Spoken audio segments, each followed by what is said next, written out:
Saya bisa pastikan bahwa pertemuan itu nanti pasti akan terjadi. Tetapi teknisnya kapan, ini yang sedang kita sesuaikan. Bulan ini. Kalau hanya urusannya adalah Megawati ketemu Pak Prabowo makan nasi goreng, itu sih selesai dengan dalam waktu cepat. Cuma kan kita harus selalu pertimbangkan bagaimana faktor Pak Jokowi terlibat di dalamnya. Pak Jokowi ini lagi nggak diajak ini dalam topik ini gitu loh. Kenapa dibawa terus sih? Kita hari ini fokusnya adalah bagaimana Bu Mega dan Pak Prabowo ini dalam konteks merajut hubungan, apalagi menindaklanjuti rasa terima kasih kami pada Pak Prabowo yang meluruskan sejarah tentang Bung Karno. Poinnya di situ. Pak Jokowi jangan dibawa-bawa ya. Menurut saya nggak bisa. Nggak bisanya karena Pak Prabowo tidak akan membiarkan itu terjadi. Dia pasti akan mempertimbangkan apa sikap atau perasaan, apa posisi Pak Jokowi. Bahkan bahwa di dalam kongres partai yang akan terjadi beberapa bulan ke depan, kami akan mengundang Pak Prabowo. Artinya kalau mau cari tanggal yang paling pasti ketemunya kapan, itu udah paling pasti tuh. Pasti ketemu pada... Bismillahirrahmanirrahim. Assalamualaikum warahmatullahi wabarakatuh. Kembali lagi bersama saya di channel Perisai Nusantara TV. Wacana terkait agenda pertemuan Bapak Presiden Prabowo dan Ibu Megawati Soekarno Putri masih menjadi polemik dan berbuntut panjang sampai hari ini.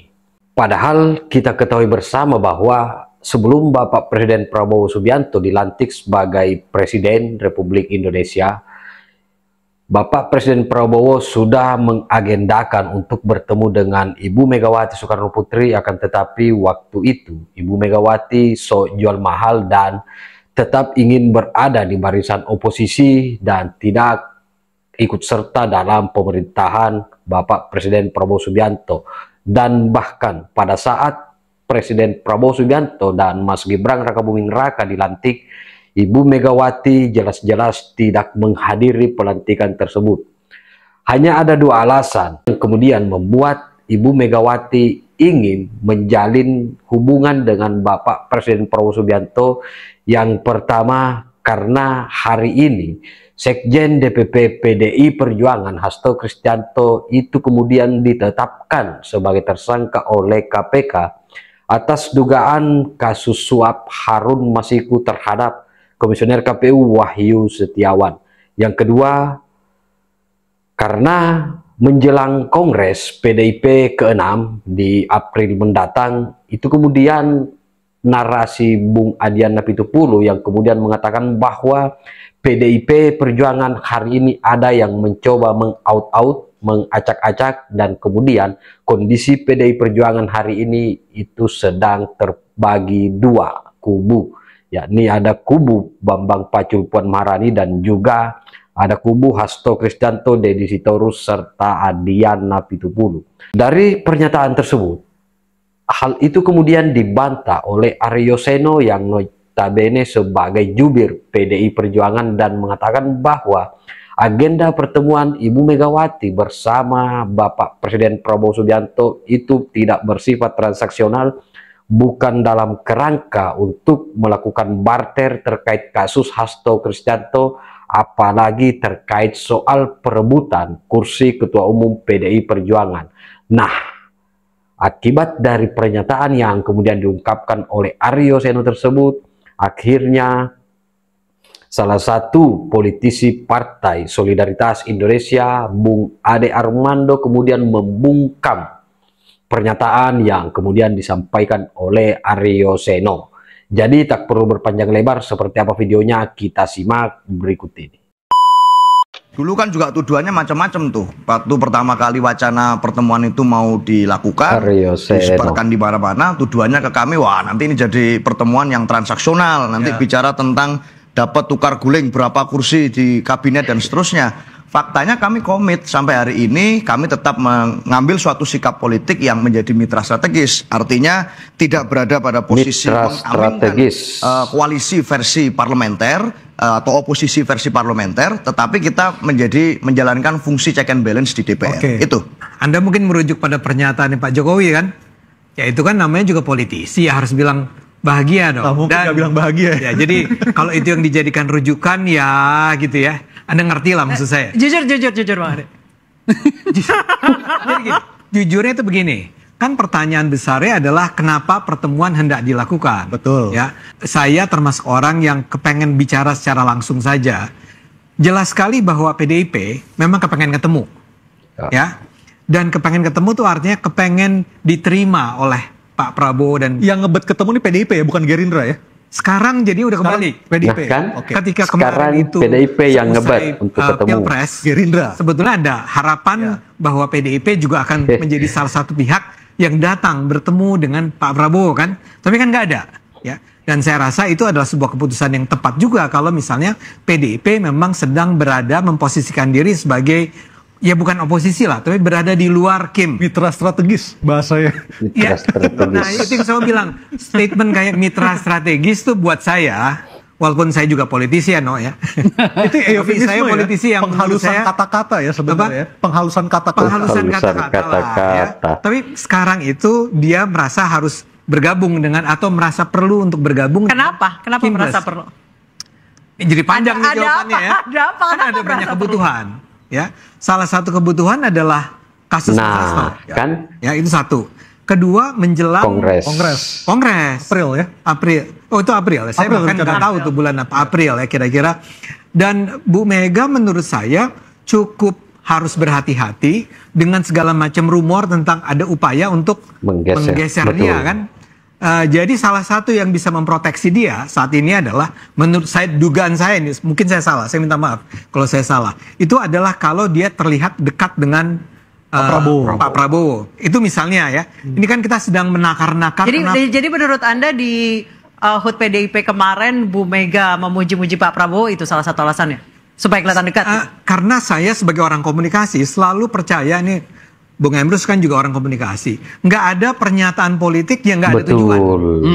Nggak mungkin ada pernyataan sekedar bahwa pernyataan politik yang tidak memiliki tujuan. Ya, tanpa tujuan, hanya karena dia ingin mengenang-enang masa lalu.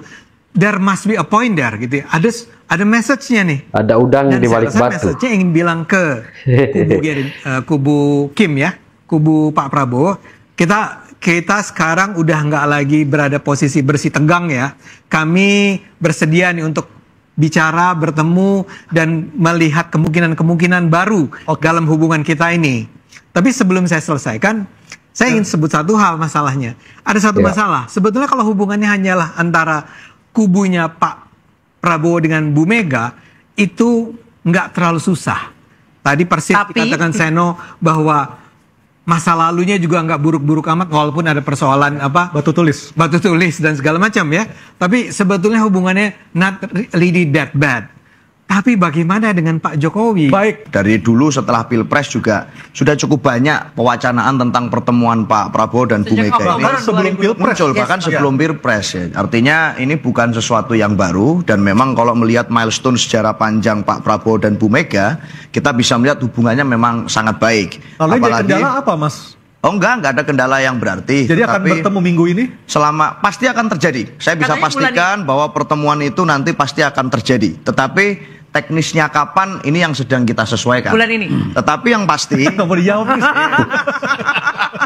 Tapi yang pasti satu gitu ya. Kalau selama ini meskipun belum ada pertemuan secara langsung antara beliau berdua, tetapi komunikasi multi layer terus terjadi. Di PDI Perjuangan sendiri kami punya kader-kader terbaik yang menjadi utusan komunikator. Misalnya dalam berkali-kali kesempatan terbuka, ada Mas Ahmad Basarah, ada Pak Pramono Anung, ada Pak Oli Dondo Kambe, termasuk Ketua DPR RI Mbak Puan Maharani yang dalam tugasnya sebagai Ketua DPR harus terus intens komunikasi dengan eksekutif termasuk Presiden. Saya rasa ini adalah sebuah sikap yang netral ya, karena memang posisinya agak sulit. Ya, tadi saya katakan kan, tidak pernah boleh kita lepaskan pembicaraan kita dari faktor Jokowi. Betul. Lagi-lagi saya ulang, kalau hanya urusannya adalah Megawati ketemu Pak Prabowo makan nasi goreng, itu sih selesai dengan dalam waktu cepat. Cuma kan kita harus selalu pertimbangkan bagaimana faktor Pak Jokowi terlibat di dalamnya. Maksud saya begini, biar gimana pun kita tahu sampai sekarang PDIP itu masih sangat keras menyerang Pak Jokowi. Betul. Menyerang terus-menerus. Dan ya, juga menyerang Mas Gibran Rakabuming Raka. Tapi yang abang-abangnya sampai ini mau mengganti Mas Gibran itu bawaannya jadi wapres. Habisi gitu ya. Meskipun di PDIP sendiri ada dua kubu ya. Tentu aja. Ngeri betul, juga. itu. Ada yang soft, ada yang konfrontatif. Tapi ada yang konfrontatif. Ya. Dan itu secara mengemuka terlihat di publik, ya. Jadi mereka masih mengatakan bahwa kami nggak terima Pak Jokowi. Masalahnya Pak Jokowi ini dekat dengan Pak Prabowo.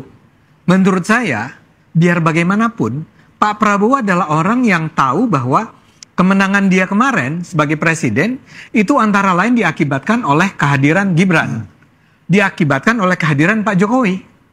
Kalau tidak ada Pak Jokowi dan Pak Gibran, atau Mas Gibran, sebenarnya kemenangannya tidak akan semutlak itu barangkali. Jadi kalaupun ya, Pak Prabowo itu bersedia untuk ketemu dan menerima Bu Mega, harus ada sebuah narasi yang dibangun dalam hal hubungannya dengan Pak Jokowi. Dan saya yakin Pak Jokowi itu bukan orang yang terlalu sulit untuk diajak bicara. Tapi apa? Ya, karena kan ada saja misalnya terakhir saya menonton ada Refli Harun, misalnya bikin podcast ya di Refli Harun Channel. Itu pernyataan Refli Harun sangat tidak masuk akal. Kalau Megawati kubu PDIP sampai masuk ke dalam kubunya Kim, mereka akan menuntut sesuatu. Kan harus ada keuntungan yang diperoleh. Ada imbalannya. Dan imbalannya adalah, walaupun saya anggap ini Refli Harun dalam hal ini berlebihan yaitu menyingkirkan Gibran.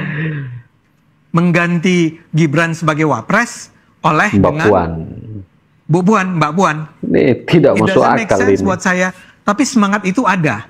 Ya, makanya karena itu menjadi penting nih sekarang kita melihat apa respons reaksi dari Pak Jokowi, Gibran dan semua terhadap apa yang terjadi.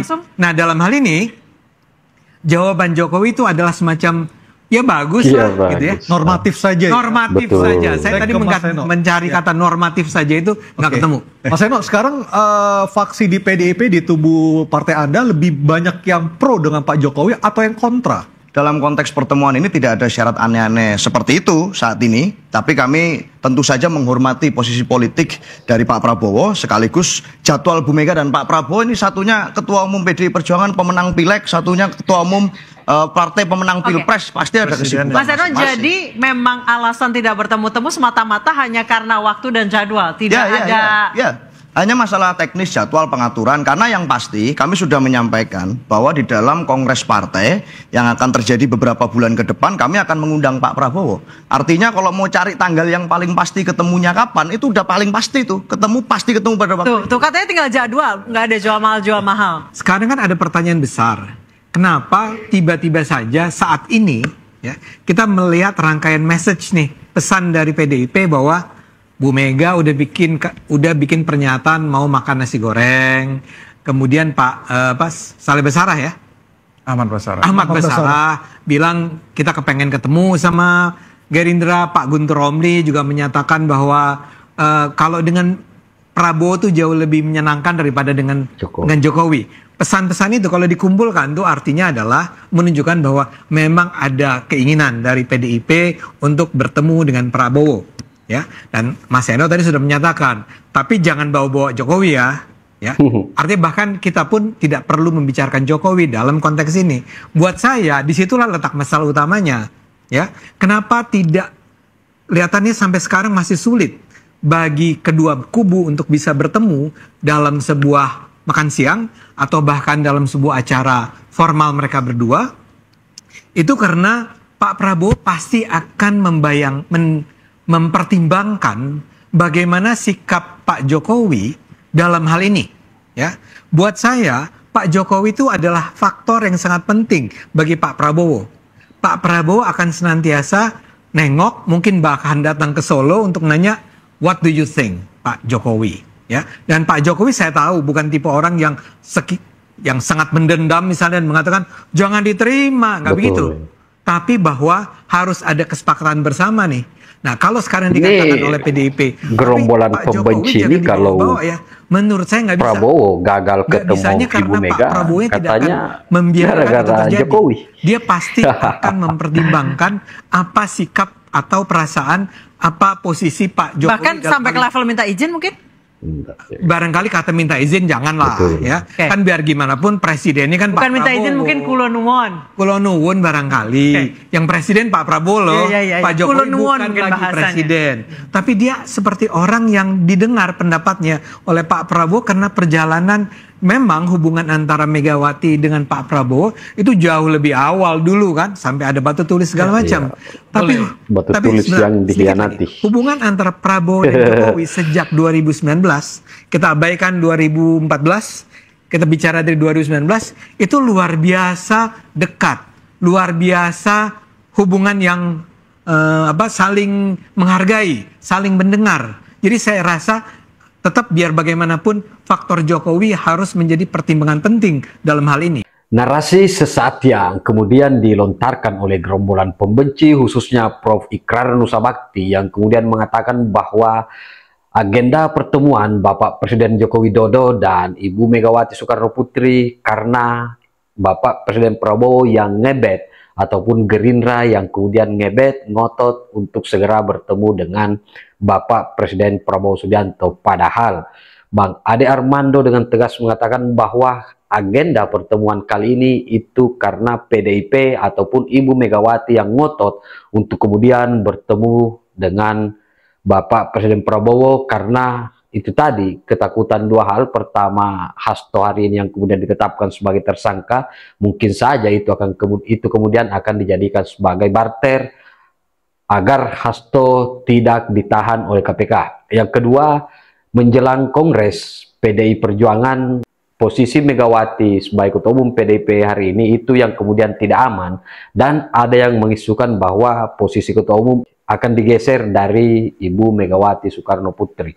Termasuk Bung Refli Harun yang kemudian mengatakan ketika misalnya PDIP masuk bergabung dalam pemerintahan Bapak Presiden Prabowo Subianto, maka yang akan terjadi ke depan, Presiden Prabowo Subianto tidak akan lagi mempunyai wapres yang namanya Mas Gibran Rakabuming Raka, akan tetapi digantikan oleh Mbak Puan Maharani. Jadi omon-omon mereka memang hanya halusinasi, hanya narasi sesat yang pada dasarnya hal itu sangat di luar nalar untuk kemudian menjadi kenyataan. Bagaimana respon sahabat-sahabat sekalian? Tolong tinggalkan di kolom komentar. Demikian, terima kasih. Wallahul muwaffiq ila aqwamit thoriq. Wassalamualaikum warahmatullahi wabarakatuh. Salam NKRI.